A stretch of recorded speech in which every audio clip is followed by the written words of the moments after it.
Bonsoir à tous et bienvenue si vous nous rejoignez sur TM1. Merci de suivre ce nouveau numéro de l'Actu en débat, le magazine de la rédaction qui passe en revue l'actualité de la semaine. Le chef du gouvernement, Dr Choguel Kokala Maïga, recevait la classe politique le lundi 18 mars 2024 à la primature. Une fois de plus, les acteurs politiques ont boycotté cette rencontre. La reprise du concours direct du recrutement dans la fonction publique de l'État se déroulera le samedi 13 avril 2024. L'annonce a été faite par le ministère du Travail et notre dernier thème portera sur la dissolution de l'association des élèves et étudiants du Mali, l'AEM. Là, les avis divergent. Pour en débattre, nous en parlerons avec nos invités. Monsieur Issouf Sissoko, journaliste, directeur de publication du journal Alternance. Monsieur, bonsoir. Bonsoir, Paul. Monsieur Idrissa Keita, journaliste consultant. Monsieur, bonsoir. Bonsoir, Paul. Alors, la rencontre entre le Premier ministre Dr Choguel Kokala Maïga a eu lieu à deux reprises, le 7 et le 11 mars dernier. La classe politique était conviée par le Premier ministre pour échanger de la transition.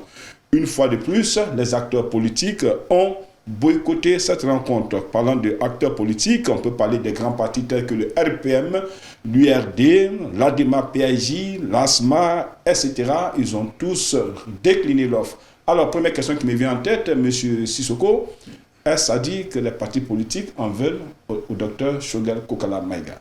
Oui, merci. Bonsoir à tous les téléspectateurs de TM1. Et la question mérite d'être posée parce qu'une deuxième tentative infructueuse, donc ça en dit long en tout cas sur le jugement que la classe politique aujourd'hui porte sur le Premier ministre. Et je crois que c'est, franchement, je dirais que le Premier ministre a sémé ce qu'il a, il a récolté ce qu'il a sémé véritablement. Parce qu'on se rappelle quand il a été nommé Premier ministre, et franchement, et jusqu'à là, nous avons vu un Premier ministre pratiquement qui a pris ses distances vis-à-vis de la classe politique, vis-à-vis de tous les partis politiques. Je ne sais pas si c'est pour peut-être plaire à l'époque, en tout cas au prince du jour. Aujourd'hui, il semble être en disgrâce avec ce même prince. C'est pourquoi il veut se tourner vers la classe politique.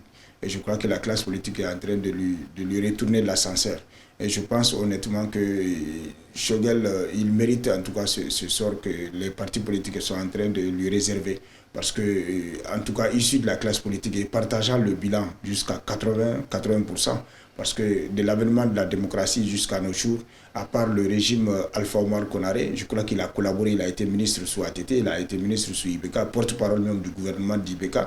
Mais c'est un Choguel, en tout cas, vindicatif pratiquement et qui a des mots très durs vis-à-vis de cette classe politique quand il a été nommé Premier ministre. Aujourd'hui, s'il veut se tourner vers cette même classe politique pour en tout cas échanger, parler de quoi? C'est la question que beaucoup de gens se posent aujourd'hui.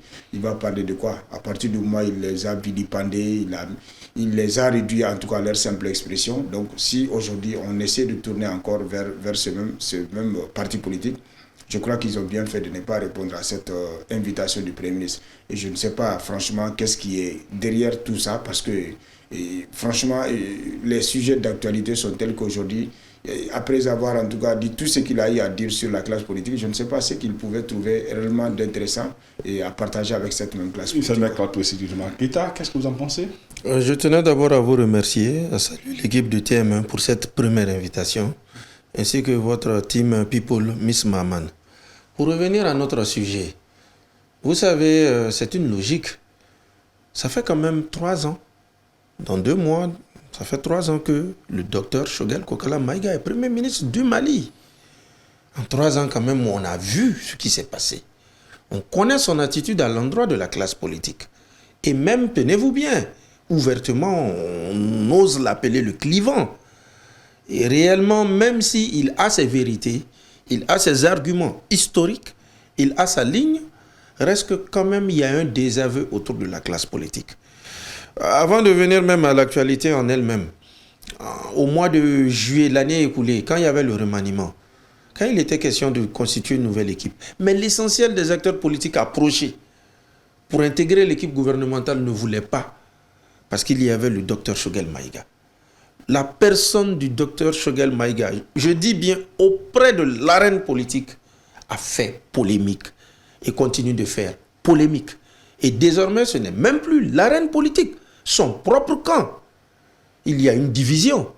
En 2020, c'était l'unité autour du fameux président du comité stratégique.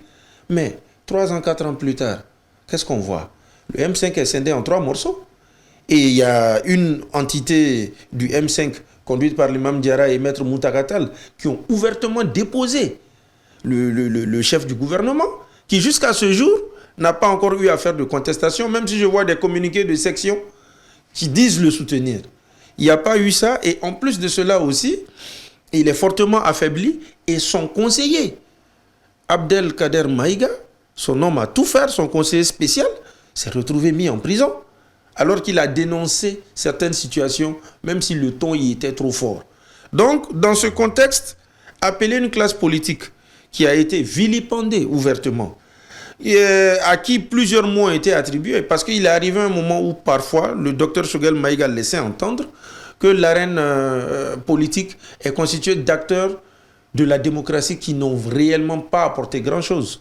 Je me souviens encore, il y a moins de 8 mois, 10 mois, il avait même osé clasher le président Alpha Oumar Konaré, dont le bilan quand même sur certains points est à apprécier. Sincèrement, le Premier ministre, précisément sur le front de la politique, avec l'arène politique qui est son milieu naturel, a beaucoup fait le buzz, a beaucoup fait polémique. Et actuellement, il est à la croisée des chemins, parce que ça ne tient qu'à un fil pour qu'il soit remercié.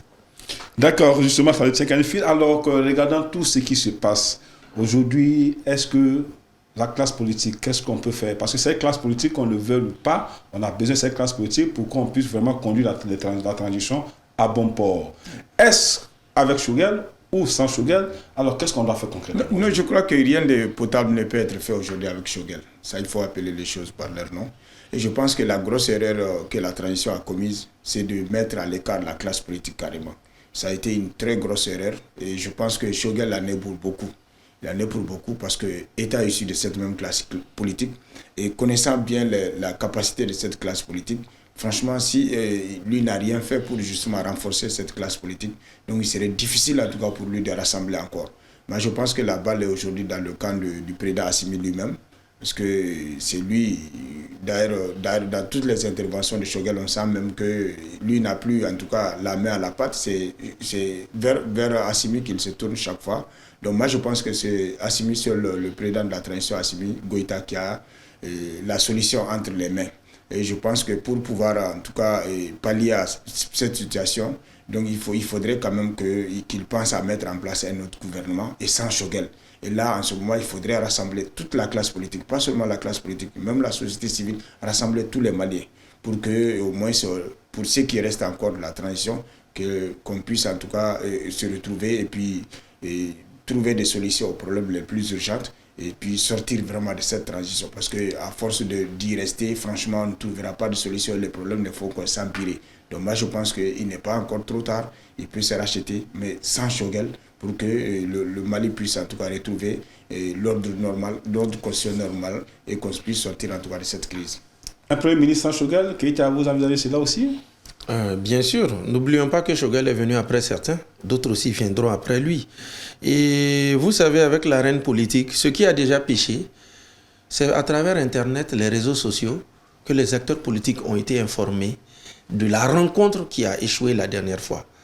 Cette fois-ci, il a repris les choses en main, même si, bon, il y aurait maintenant en deux temps. Il va recevoir un groupe à part et un autre à part. Donc, pour moi, ne nous mentons pas. Au-delà de Choguel, son gouvernement, par exemple, sa ministre de l'énergie, elle est au cœur de la polémique. Elle a eu à vouloir justifier, à vouloir expliquer les mots. Bon, sa personne un peu fait débat, en fait. Même si son DG est aussi venu à la rescousse, mais aussi son DG, dans ses prises de parole, le programme annoncé, ils n'ont pas pu le tenir. Il y a un problème avec la ministre de l'énergie et je peux aussi citer le ministre de la fonction publique. Quand bien même il vient d'annoncer un nouveau concours à la fonction publique, moi je suis de ceux qui estiment qu'il aurait dû rendre sa démission. Depuis le moment où des proches collaborateurs, ceux-là qui sont dans son cabinet, qui le conseille au jour le jour. Il pourrait ne pas être au courant, mais c'est une question de morale et de responsabilité. Ils ont été mis en prison, ils ont même été radiés.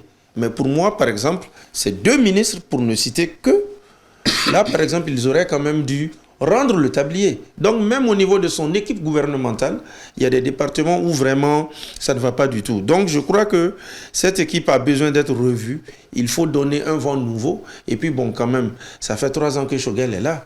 Je crois qu'on a quand même assez de cadres, assez de leaders qui peuvent continuer la mission. Continuer la mission, donc à vous entendre parler, c'est qu'il faut vraiment que les choses changent au niveau de la primature pour qu'on puisse avancer.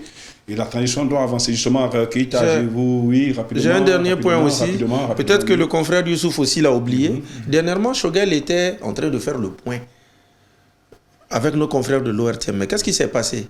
Il n'a aucunement mentionné son plan d'action gouvernemental. D'accord, justement, c'est bien compris. On sait que c'est vrai qu'il y a beaucoup à dire sur le sujet. On va essayer de prendre le deuxième point. C'est justement sur Keïta l'a effleuré tout de suite. La fonction publique, un nouveau concours est annoncé pour le samedi 13 avril 2024. Cela suite à la première décision du gouvernement qui a trouvé qu'il y avait eu fraude au niveau des examens. Donc, seuls les candidats ayant participé au précédent concours organisé en 2003 et qui a été annulé pour des raisons de foot, sont concernés une fois de plus encore par ce concours. Alors, je vous pose la question rapidement. Keïta, quand on dit concours de la fonction publique d'État et on parle de annulé pour fraude, qu'est-ce que ça vous fait? C'est une frustration, c'est un fiasco, c'est un désaveu, c'est un camouflet. Parce que le concours est tellement très important, est tellement même vital, parce qu'il s'agit quand même de la fonction publique, de ceux-là qui doivent administrer, qui doivent gouverner, que je tombe des nues. J'ai toujours été habitué à le voir avec les examens nationaux. Je ne sais pas, le bac essentiellement. Mais moi, depuis que je suis l'histoire du Mali, je ne connais pas toutes les pages, mais depuis que je suis l'histoire du Mali, c'est ma première fois de voir un concours entier annulé. Et comme je l'ai dit, je suis de ceux-là qui estiment que quand même des investigations ont été faites, les responsabilités ont vite été situées. Il est déplorable de voir que dans ce réseau mafieux, même le chef de cabinet, désormais ancien chef de cabinet, est impliqué dans cette histoire.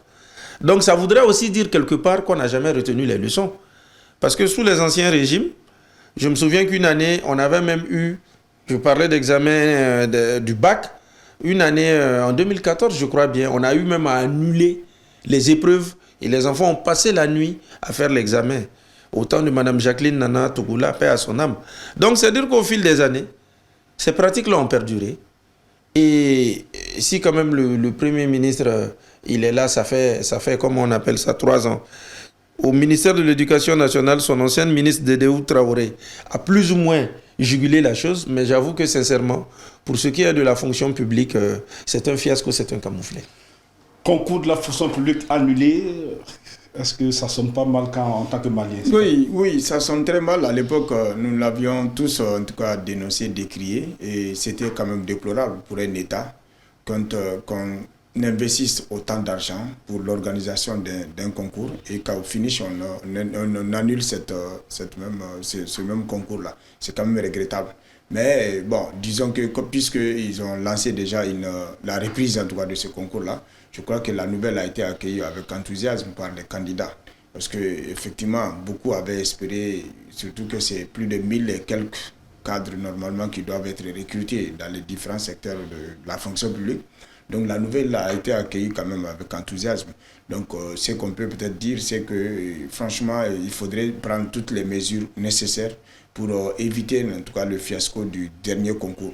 Puisque franchement, les ressources sont tellement maigres maintenant que s'il faut en tout cas chaque fois annuler, chaque fois jeter à la porte, à la fenêtre, si vous voulez bien, nos maigres ressources financières, je crois que ça, c'est vraiment, ce n'est pas bon pour un État. Et je pense que, puisque nous avons amorcé déjà le changement, en tout cas le tournant du changement du Malikoura, donc des pratiques comme ça ne doivent vraiment pas avoir lieu. Et je pense que les autorités en sont conscientes et elles feront tout pour que ces concours-là puissent se dérouler normalement et sans qu'il y ait en tout cas de fraude. Voilà. Alors, au total, c'est 1489 postes à pouvoir pour la fonction publique. Alors, justement, quand on parle de fraude, est-ce que quelque part, ça n'amène pas, n'est pas aussi une cause pour les cas de ressources humaines auxquels ils sont confrontés dans l'administration? Oui, mais bien sûr. C'est-à-dire que, en fait, c'est pourquoi moi, je n'en veux pas trop aux autorités de la transition parce que c'est des pratiques qui existent au Mali depuis belle lurette. Et il y a même des hauts cadres aujourd'hui qui sont au niveau de la fonction publique, qui savent comment ils sont rentrés dans la fonction publique de l'État. c'est en fraudant. Au niveau de nos établissements, nous savons que le diplôme aujourd'hui, ce n'est qu'un papier souvent, parce qu'il n'est pas le reflet du niveau. Parce que nous savons comment ces diplômes-là sont obtenus. Donc franchement, il faudrait à un moment donné qu'on coupe en tout cas le pont jusqu'au niveau de la base. Et je pense que le fait en tout cas de mettre un peu de rigueur, c'est une très bonne chose, en tout cas pourvu que ça continue. Et pour cela, je crois que les autorités sont fortement interpellées. Je crois qu'on parlera peut-être de l'AM. C'est les mêmes pratiques qui ont pignon sur rue, en tout cas, mais au niveau de nos établissements scolaires et universitaires. Donc franchement, il est temps quand même qu'on mette fin à ces pratiques-là et qu'on cultive que la méritocratie, que l'excellence en tout cas, soit là pour que nos pays puissent en tout cas véritablement se développer. Sinon, si nous continuons à faire la culture de la médiocrité, à recruter n'importe qui, à recruter les gens sur la base des relations interpersonnelles, des relations de copinage, je crois qu'aucun pays ne peut se développer dans ce sens-là. Et je pense que nos autorités doivent être conscientes de cela et prendre à bras le corps ce problème. Alors, Keita, justement, c'est vrai que quand ça fait mal quand on dit fraude à la fonction publique, mais le fait que déjà le gouvernement, surtout le ministre de la fonction publique, a mis fin à cela et relancé un concours, cela ne veut pas dire qu'ils sont en train de vraiment voir comment est-ce qu'il faut essayer de tamiser pour qu'on puisse avoir une administration très forte. Vous savez, la relance est une logique en fait. Dans cet aspect, je vais, entre guillemets, je vais dire que c'est un non-événement. On a fait, on a annulé, il faut le réorganiser. Parce que statutairement, dans les règles, dans les lois, c'est des planifications. Le concours, il est là. Et il allait être fait de toutes les manières. Moi, par contre, au niveau des fraudes, quand même, il y a deux cas. Il y a par exemple ces cas-là de ces personnes qui ne vont même pas du tout, qui restent à la maison, mais qui sont admises. Comme aussi il y a ce cas, et c'est là où j'interpelle beaucoup l'opinion, il faudrait vraiment que les autorités soient regardantes. Moi, Idrissa, je suis admis, je vois mon nom. Je vais à la maison, je vais l'annoncer. Ou je me rends auprès du service qu'il faut. Je suis le numéro 11. Je viens, on me dit que non, monsieur le numéro 11, ce n'est pas vous. C'est Amidou Soirée qui est là. Ça aussi, c'est une réalité de notre société. J'estime que vraiment, au-delà de l'organisation du concours, il ne faudrait pas que ces frustrations-là aient réellement pignon sur rue. Le Mali courant, comme il a été dit par les autorités, c'est vraiment une alternance. C'est pour éviter les pratiques qui ont fait que vraiment tout le monde a pris les rues. Justement, c'est pour éviter cela qu'ils ont annulé le concours et ils ont relancé pour pouvoir mieux organiser. Oui, mais comme je vous l'ai dit, quand on annule, d'une manière ou d'une autre, le ministre est obligé d'organiser le concours. Bon, évidemment, il y a eu des arrestations, il y a eu des interpellations, mais le concours lui-même, il doit continuer. Même si ce ministre, il part, si un autre vient, il doit organiser le concours parce qu'il y a des besoins. Vous avez donné le chiffre. Donc pour moi, quand même, comme j'ai dit, j'insiste sur le fait que vraiment, on soit regardant au-delà de l'organisation du concours, sur aussi vraiment les frustrations sociales. Parce qu'on le voit, surtout de nos temps, en ces temps de réseaux sociaux, il y a certains, quand ils sentent qu'ils sont lésés, ils prennent parfois les réseaux sociaux pour s'exprimer et ça expose. Donc j'ose croire qu'on n'aura pas ce genre aussi de situation désagréable dans l'après-concours. Justement, car trop de frustration appelle à la révolution et ce qu'il faudra éviter. Alors on espère que cette fois-ci, le concours qui aura lieu le samedi 13 avril va vraiment être fait dans les règles de l'art pour que les plus méritants puissent vraiment servir la patrie. Alors notre troisième sujet, le gouvernement a dissous l'association des élèves et étudiants du Mali. L'annonce a été faite lors du Conseil des ministres le mercredi 13 mars dernier. Sissoko, est-ce que vous entendez vraiment ce qu'on dissout l'AIM, surtout qu'on avait d'abord su soit aux activités sur l'espace universitaire et scolaire? En fait, ma position ne variera pas. Et j'ai tout le temps dit, j'ai dit sur d'autres plateaux que ça a été aussi une erreur de dissoudre l'AM. Parce que j'ai dit, au-delà du symbole que l'AM incarne, savoir, c'est une association quand même qui s'est battue contre la dictature de Moussa Traoré ici. Donc ça, c'est un fait réel. Ensuite, nous savons aussi que l'AM, au-delà de ce qu'on reproche en tout cas à l'AM, on peut aussi tirer quelque chose de positif parce que c'est un bureau de coordination qui coordonne toutes les actions, en tout cas des élèves et étudiants du Mali, et pour qu'il n'y ait pas ce désordre-là. Et même, revenons en tout cas aux faits qui sont reprochés à l'AM. En fait, c'est des faits qui sont réels et personne ne peut nier cela parce que l'AM était devenu pratiquement un instrument et à la disposition d'un certain nombre de gens d'étudiants, d'élèves et d'hommes politiques pour pouvoir assouvir leurs besoins, leurs ambitions. Donc je crois que franchement, à ce rythme-là, il fallait mettre un frein à ça. Mais en mettant un frein à ça, ce n'est pas la dissolution qui est la solution. Mais on aurait pu trouver en tout cas un autre moyen, une autre voie, qui est par exemple la suspension, afin de la refonder. Parce qu'en refondant l'AM, on pourra trouver en tout cas quelque chose, le juste milieu, pour qu'elle ne soit pas en tout cas cette association mafieuse, ou alors les crimes et toutes les pratiques rétrogrades anti-pédagogiques sont en tout cas monnaie courante. Donc moi je pense que l'erreur que les autorités ont commise, c'est de pouvoir la dissoudre, parce qu'en la dissolvant, aujourd'hui il y a un vide qui est créé quand même au niveau de l'espace scolaire et universitaire. Et cet espace, ce vide-là, il faudrait le combler. Comme on l'a dit, la nature a horreur du vide. Il faudrait le combler en quoi faisant. Peut-être les élèves chacun va prendre son destin, chaque établissement va prendre son destin en main.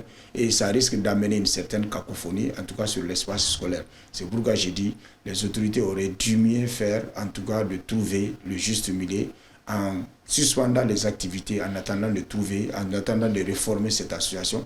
Et la réforme peut passer par l'implication des autorités, pour la mise en place des comités, pour en tout cas assainir carrément l'espace scolaire qui est devenu en tout cas un espace où il y a n'importe quel jeu, il y a des pratiques quand même qui sont dignes des films hollywoodiens. Moi je crois que c'est des choses qu'il faut justement combattre, et tout le monde est d'accord que franchement on ne peut jamais étudier dans de bonnes conditions tant que des pratiques comme ça sont au niveau de nos établissements, de nos universités. Bon, moi je suis pour la dissolution et je m'attendais même à la dissolution. Comment?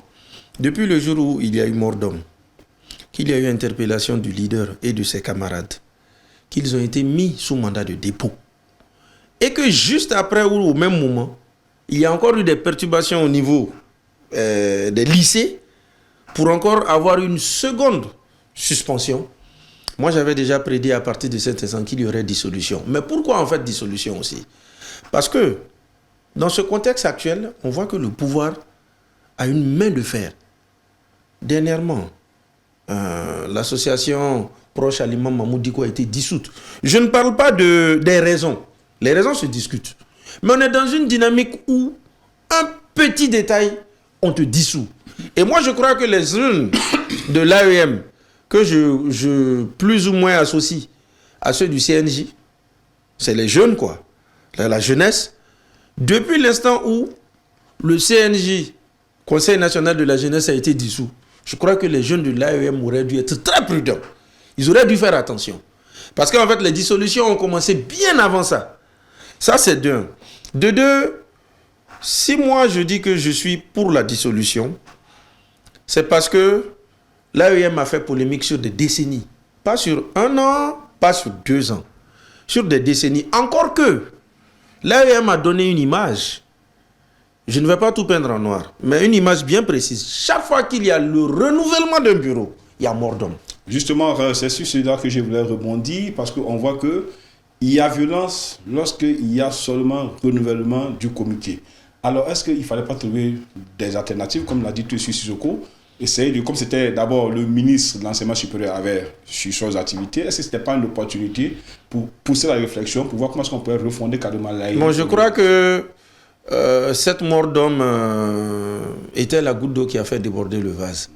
Parce que si on prend sur le nombre de décennies, le nombre de fois qu'il y a eu victimes, et encore aussi, il y a un grief aussi qui a beaucoup joué contre eux.